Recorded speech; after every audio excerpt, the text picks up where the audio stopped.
Hello and welcome back to How to Be a Terminal Pro. This is Jesse Shull, and in this video, I'll show you how to generate some SSH keys so that we can log into our remote machines without having to type in a password. So to show you what I mean, let's go ahead and open up the terminal, and I can SSH into my remote machine, which happens to be at 10.0.1.201, and it asks me for a password. So I can type in the password, and then we're there. But I want to automate this process so that if I have a background script or something running, I don't need to sit at the computer and type in my password every time it tries to make an SSH connection. So let's do just that. So we can generate this key by using the command ssh-keygen-t for type and RSA. So we hit enter, and I see that it's going to save it in my SSH directory by default, which is good. So I hit enter again. And then I'll do no passphrase, so I don't need to type in anything every time it tries to make a connection to the server. So I'll hit enter again.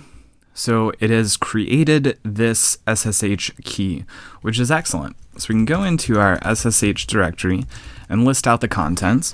So I have ID_RSA, which is our private key. This stays on our machine locally.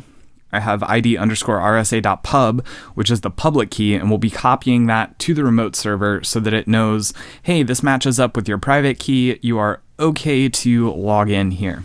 We will securely copy ID_RSA.pub to the server, which is JS at 10.0.1.201, and then we just need to specify the path here, .ssh/authorized keys. All right, so I just typed in a bunch of stuff here, but really what this means is we're just copying the public key to the server, which happens to be JS at 10.0.1.201, and I'm putting it in this path. So it's in my home directory within the SSH directory, and there's a file named authorized keys that SSH will look into to make sure that we're okay. So I hit enter, and it asked me for the password. This is just for the SCP command. This is the password for the remote server.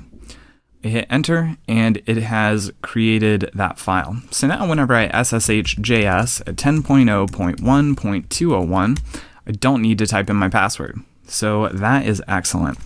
However, if we do this again on another machine, it'll just overwrite that authorized keys file, which is not good. So it will take away our current access. So we just need to append it to that file, and I'll show you how to do that now.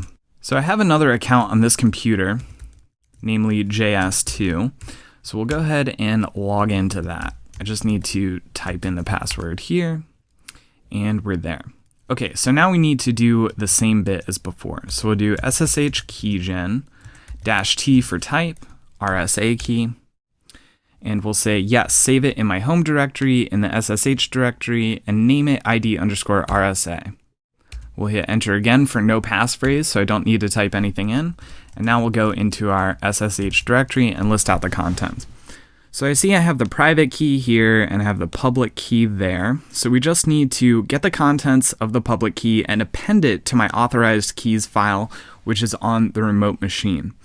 So before, when we just securely copied, if we do that again, it'll just overwrite the authorized keys file. So in order to append the content, we just need to do cat ID_RSA.pub, which will get the contents of ID_RSA.pub, and we'll pipe that into an SSH command.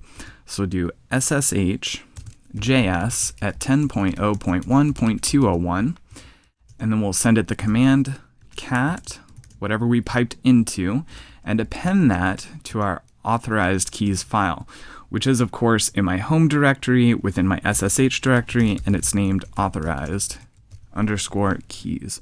So I hit enter. I need to type in my password for this SSH connection.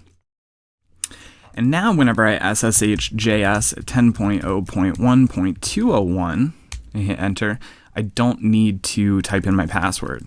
And to show you that it worked okay without overwriting the original key that we made, I'll log into my first account, JS. We can SSH JS at 10.0.1.201.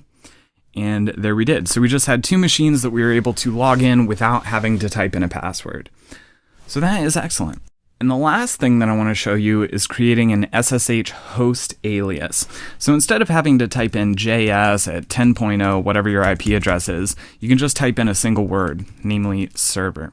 So I'll show you how to do that now. We need to go into our SSH directory, and we need to create a file. So the name of this file will be config. So I'm just using nano config, but you can use whichever editor you like. We hit enter, and now we just need to type in a few lines. So we type in host, and then we need to type in the name of the host, whatever you want it to be. So I'm going to do server, but you can name it like Mac Mini or 7up or anything like that. And then you need to type in the host name, which is your IP address or your domain name. So it's 10.0.1.201 for me. And then you just need to type in the user. So the user that we've been using is JS. So we'll write that out. And now whenever we SSH server, it'll just log in. All right, so that just about wraps it up. Next time we'll be talking about getting and putting and receiving files using secure copy, SFTP, and curl. So I'll see you then.